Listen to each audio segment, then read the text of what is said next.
Talks, and we are here with... Truvonne, hello. Hello, folks. All right, so just to start off easy, what's a fun fact that fans may not know about you? My favorite show is Frasier. Ooh. Okay, tell us what it's about. 90s. Frasier is about a brother. It's a spinoff of Cheers. And he moves back to Seattle, his hometown, to take care of his father. And then he's with his brother. And it's just a very psychological, fun, witty, sitcom that lasted 11 seasons. And it's absolutely brilliant. So try to watch it. It's a little bit older, but Kelsey Grammer is still a gem. So we love good watches, especially with yes. the multiple seasons. Comfort TV. Comfort TV is where it's at. Literally. If someone had never heard your music before, which two songs would you show them and why? I would show them Crazy Love, probably because that is the most popular song. And then I would show probably Drive, because it's the second most popular song. but also I feel like it's a feel good, like close your eyes and be drunk on top of a bridge somewhere. Don't do that. Something like that. Don't do that, but disclaimer. But like you're walking, you're but just that's like the vibes. You're like young, flirty, and thriving. Looking at your catalog, what's a song that felt like a turning point for you creatively? I'd probably say the song Her, mainly because there's so many harmonies and there's so many big chords and subs, and everything is just very heavy and vibrant, and so that's probably what I would say was the turning point. Your songs have been featured in multiple TV shows. What's it like hearing your own song in a show for the first time? It's magical. Yeah. Because you're watching and you're like, it's gonna, regardless of where you go from here, it's gonna be stained on a show, in syndication, hopefully, but it's just going to be playing and it's going to be there. Like if someone decides to watch a show out of nowhere that's 20 years old and it's that show, that song is still going to be imprinted. So it's kind of like an everlasting thing that makes you feel kind of like infinite in a way. Yeah. And what are some shows that you've been featured in? I was featured in Good Trouble a couple of times, Teen Mom Time, Naomi. That was a show on the CW. There's another one too. Can't think of it. Anybody have $1 or $2? My car went out of gas. I just got out from work and my car stopped. If you have $2. Oh damn. It was something like that though. Those are the shows I remember off rip. Something I remember. No, good. I have $1, but damn. We have been interrupted. Not keep this going. You gotta keep this. Not the $1. I literally think I have $1. Oh, it's always shit. Those moments. Going straight to hell. Honestly, same though. It's fine. I've had a place there for a while, and it's has my name on it for sure. Yeah. Look at everybody giving. Damn. It's one of those moments where you're like, damn, you can be bigger. You can be. You can be. And here we are, drinking my green tea. That was $5 whole. That's where it went. No. You know what? No. That's where it went. You know that this cake was $10? It was $10. Inflation goes crazy. We both going to hell. Inflation goes crazy. I've been stuck out there in the streets. I've been stuck out there with no gas, pushing cars. College town. We all rite of passage. No, for real. Oh, God. Alright, so you're featured on Good Trouble. How was that like? That was such a powerful show and such a good one. It's so crazy though. The first Crazy Love was the first song that was featured on there. And it had it was on episode 3, I think. It was the last song on the show. At first I was like, alright, is this even gonna show? My friends were like, And I was like, and it played for 2 whole minutes at the very last scene, and I think that's what kind of did it. Like, it was kind of an expectation almost from that point on, which that was like an anomaly of certain things, like sometimes. So it was just like a great experience to have that happen and be the first one. You know, because after that it could be like lounge scenes, the music could be behind. It can definitely like be moments. Drive was another one that was on the show, Naomi, that had a great spot. The song was premiere in that. So when those things happen, like where it's actually a premiere spot, it makes you feel like, you know, it's a really cool feeling because it's just your song. And then when people like look it up on YouTube, not the song, but maybe the scene or something that they're doing, it was a love scene or something like that, your song's playing behind it. So it's cool because it's just always being like kind of shown everywhere. You know what I mean? So. Well, that's cool that it played for 2 whole minutes too, because I feel like especially in like shows like those, you see songs that are like 10, 20 seconds. The whole song seconds, so played. it's like that's such a that's huge. I was shocked. The whole song played, and it was the 2 characters that finally got together in that scene, and it just like from there, I think that's really what, you know, made the song kind of go on its own. Like even one of the craziest things is one of the characters, I forgot her name, from the show. I guess someone asked like, what's one of the best songs that you heard that was on the show, and she did my song. I'm pretty sure I screen recorded it, and she was like, this song. And I was like, is she singing to it? Amazing. Certain things like happen like that, and you're just like, you try to capture it in time because you know this career, it's high and low, so take the highs. No, exactly. I can't imagine those like. Oh my gosh, you're like, oh wow, me. And especially whenever it is something like so big, like a TV show, and like a TV show that's so prominent. That like, did that really was, well because the Fosters was obviously. Yeah, like that was like it was like a big show, like and it was a powerful show at that too. So like it was like it was like a good fucking show to be on. So like that's huge. And then to hear like these actors, actresses, or whatever be talking about it after the fact, you're like, girl, you listen to that? I was like really? two? I was like, because the second song was in a lounge. Everybody was talking. you couldn't hear nothing. Oh no. I was like, is that me? Okay. Royalty. Is that me? Okay. All right, so we got into this a little bit before, but do color and mood boards play into your creative process like your sound does?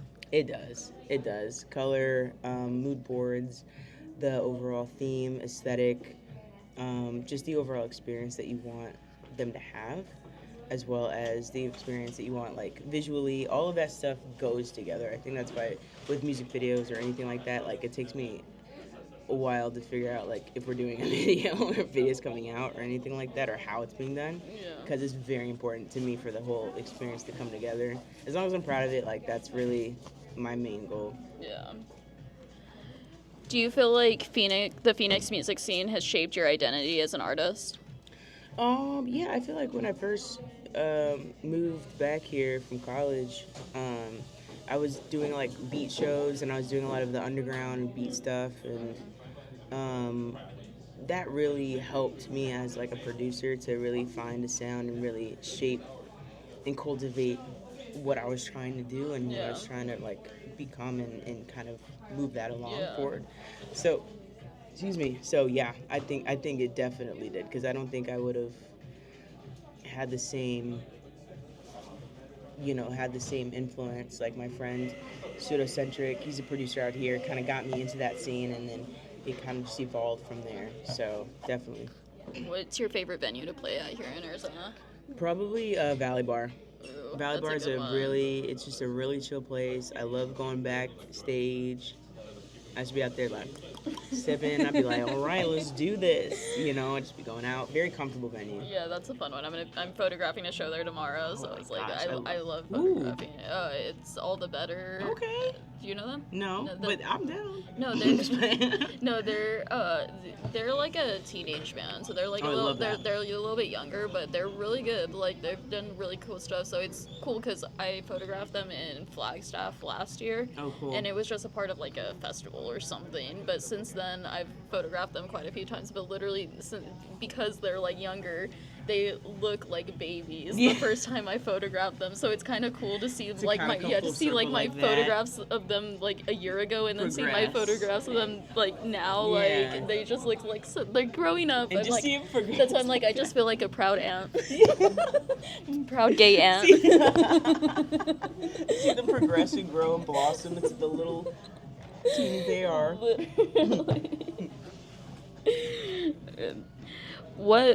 When fans tell you how your music has impacted them, what response has stayed with you the most?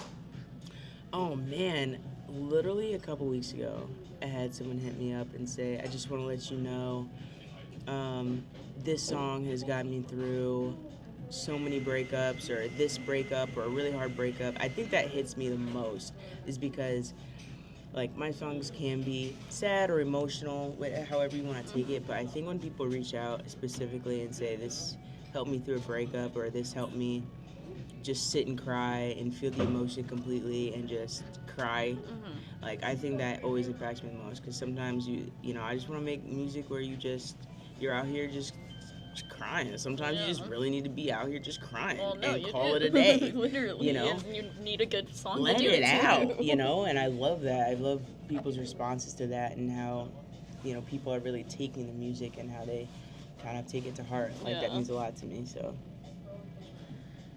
what do you hope people carry with them after listening to your music? That's a good one. I hope they carry I hope that they're able to let things go after. Like my thing is, I hope when they listen to it, they're like, man, that was heavy. And then they're able to breathe because they were able to release some type of tension or release some type of emotion that they've been holding. Yeah. So my thing is like probably release. I want, you know, when you listen to my music to have some type of release or some type of relief in some way, whether it's comfort or you're sad and you just want to, like, you know? I feel like that's a good answer. I feel like I haven't gotten anybody saying release, so I feel like that's a good one. Some type of cathartic feeling. Yeah, for sure. All right, you get to soundtrack any movie scene. What kind of scene are you scoring? Oh, honey. They're either loving or they're breaking up. And everybody's boo-hoo sad. Neither. One or the other. No in between. We're making love or we're breaking up. No in between. It would have to be, I would picture like a scene that is like, or one of those scenes. Only in Tempe. No. One of those scenes like where it's a slow motion. Uh-huh. Someone passing I can see too. Just a slow motion like a. Okay, yeah. Or someone's. Slow motion. Pushing people out the way. It's that airport scene to get to the. It's me you want, not him, them, she, he. Like, oh my god. Absolutely. That I could so picture that. I would just be boo-hooing. I'd just be like. Crying. Oh yeah, I can 100%. Honestly, I could see that 100% too. It's gonna happen. Definitely. I cannot wait to watch that in the theater. I'm gonna be I know. I'm gonna be fucking crying like a little bitch. Oh, I'm gonna be like, T. What character from film or TV do you low-key relate with the most? Oh, what a great, fantastic. Well, I don't know if I should tell myself that much. TV character that I relate to. I'm trying to figure out what TV show we would even. I'm not gonna say Hunting Wives because that's gonna put me on blast. Y'all gonna be like, oh, you got issues. No. Let's see, what have I seen recently?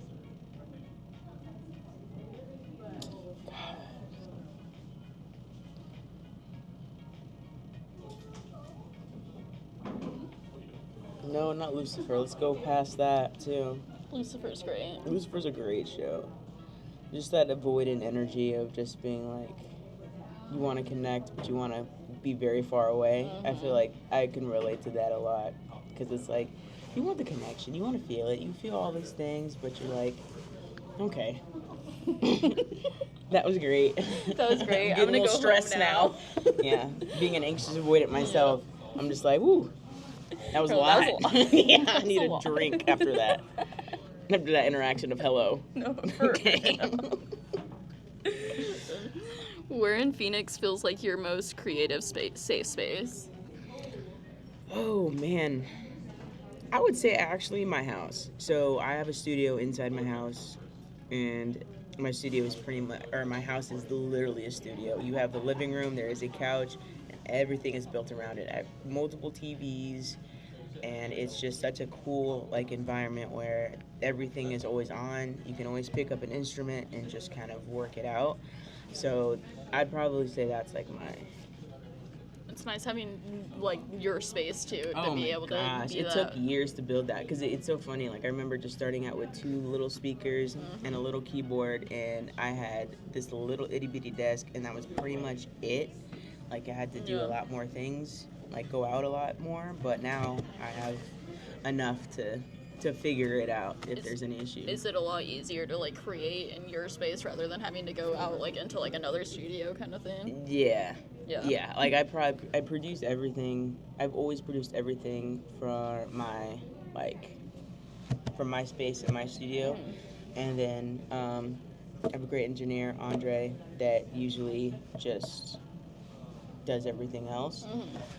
Recently though, just creatively, I've been trying to be like, break out of boxes and things, and really try to explore where I'm at creatively Yeah. and fill those voids. So I've been doing that myself. So it's really nice just because you can wake up at 3 a.m. and be Yeah. like, oh, I have an idea, and you can explore and flesh it out. It's just, it opens things up more. Yeah, well, I it's think, nice to like whenever you creatively. have those like ideas, because I feel like it happens Yeah. all the time where you just get like the spark of idea and you're like, oh, this would be amazing, but it would be like, oh, but I need to do I need to this, book that, this, I that, need to or do I need to go this, that, or but maybe just being able this. to roll out of bed and just being able And then to what's do even it. worse if you don't like it. I think that's something that was very difficult. Is like if you wrote a song, you did this, and then you booked the time, but you don't like it. You're like, I don't even like what I wrote here. Seems almost like a waste of time. So now you gotta, yeah.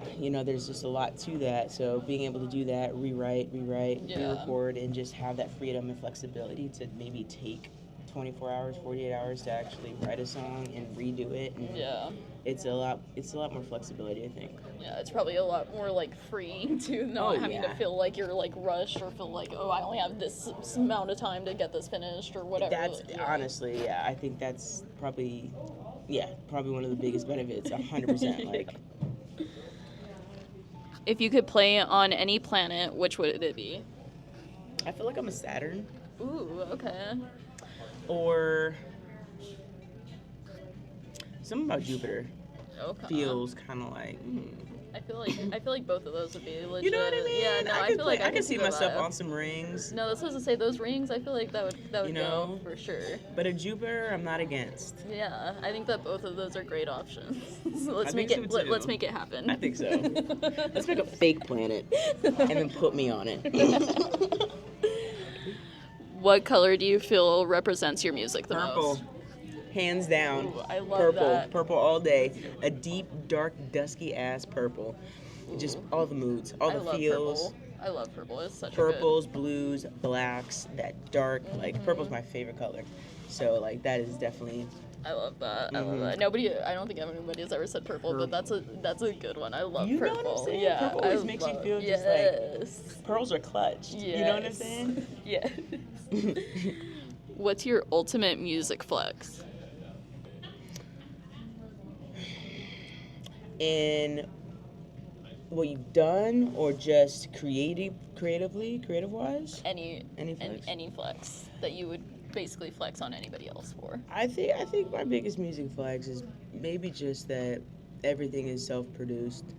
I think that everything, start to finish, recently has been just me, which can be stressful and very tiring. Yeah. But I would say that's my biggest thing, is just the progression of where it started versus what I'm capable of doing now, and the fact that I can make something that's maybe cinematic or this and just flesh it out and really create all of these different moods and feelings, and it's all done at my little house. So I think that's probably what I would say. And isn't it nice just having to be able to have your name on it Yeah. instead of having yeah. this list? I think just the creative flexibility is insane. Like you can make something, you can think of something, and then being able to put it to the actual idea to format. Like, I think that to me is just such a moment. Yeah. Because that takes a lot of time to do. And I'm still learning to do it, and I'm still growing in that. But the fact that I'm even coming to that is cool. Yeah, no, it is. What animal represents your music energy? Sorry. I don't know what the first thing I thought about was a pug, but ignore that. I was at the vet today for my dog, which his name is Fraser Benson. Shout out. So cute. What animal? I thought, okay.